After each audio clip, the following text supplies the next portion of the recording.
বাড়ির সুখ শান্তি সব নষ্ট হয়ে যায়। রাতে শোয়ার আগে বিবাহিত মেয়েদের করা এই তিনটি ভুল কাজ ঘরে ডেকে নিয়ে আসে দারিদ্রতা।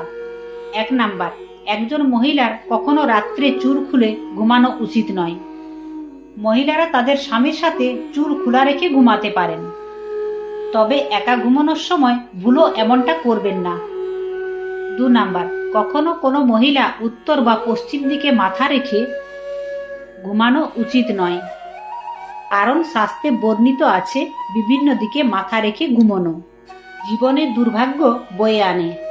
নাম্বার 3 ভুলটি একজন বিবাহিত মহিলার জন্য খুবই গুরুত্বপূর্ণ, তবে সেটা জানার আগে মা লক্ষ্মীকে আপনার বাড়িতে আমন্ত্রণ জানাতে ভিডিওটিতে একটি লাইক করে কমেন্টে জয় মা লক্ষ্মীর জয় অবশ্যই লিখে যাবেন।